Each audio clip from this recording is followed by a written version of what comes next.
Just full disclosure, I bit my tongue and it's very swollen, so I have like a little bit of a speech impediment, but the show must go on. Ow. So anyway, I know you guys come to this channel to learn about countries of the world, but some breaking news. A new federative union country has been formed, and it is the only country to have lands based on almost every continent in the world. Yes, even Antarctica. Yeah, that Antarctic treaty had a little bit of a loophole. It's time to learn geography. No!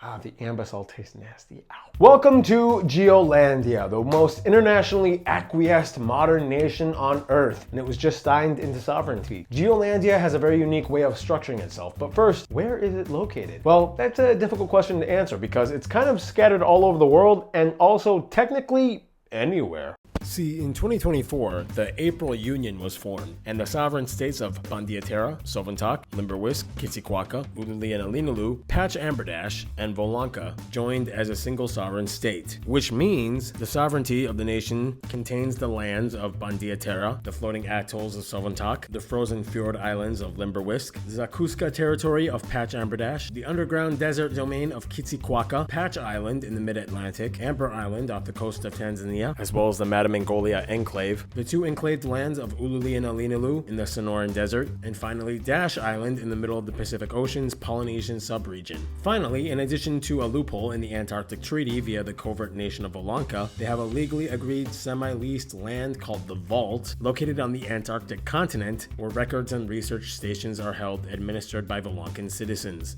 Yeah, the Vault. That's a cool one. Keep in mind, the nation of Volanka has no real land, but only access to citizens' properties across the world. So now all GEOLANDIA citizens share the same rights and privileges and must abide by the Volankan Code of Covert Residency so as not to reveal the secret locations. If that confuses you, just watch the Volanka episode. And speaking of citizenship, GEOLANDIA is interesting because legislatively you can become a citizen very fast, and they take nearly all nationalities across the world. For one, everyone seeking citizenship must first apply for the legal residency permit. In order to do that, first you have to put yourself in the application queue. And in order to do that, you have to subscribe to this channel right here at Geography Now. If you are not subscribed, your application is void. After subscribing, your application is complete if you purchase a GEOLANDIA uniform. Yes, the application is the uniform. These uniforms are sold at their website, geographynow.com, containing the emblem of the nation. All people wearing these uniforms will be recognized as legal residents and will have access and the right to live up to 5 years in the nation's lands at a time. All colors of the uniform are accepted. The most important piece is that you have to have the emblem on the uniform. If uniforms are not obtained, anything else on the website, including mugs and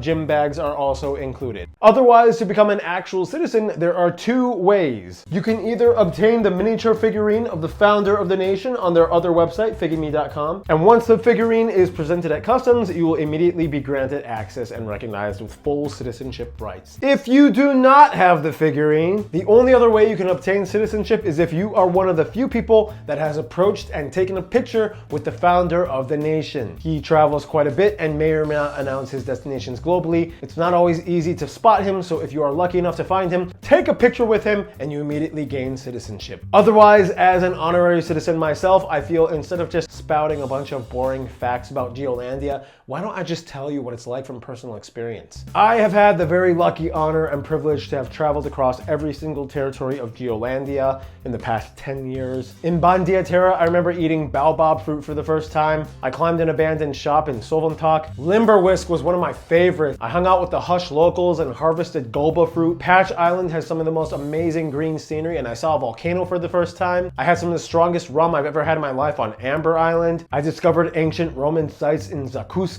and it blew my mind. I remember crossing through the rocky caves of Kitsikwaka, where you can find petroglyph cave markings. And the coolest experience I've ever had was snowmobiling to the Vault and enjoying the icebergs. GEOLANDIA is a country that is very near and dear to my heart, and I'm so glad it's a place that totally exists. Nobody can question it. It's so real. For the last time, April Fools. Ah, you guys saw this coming from a mile away.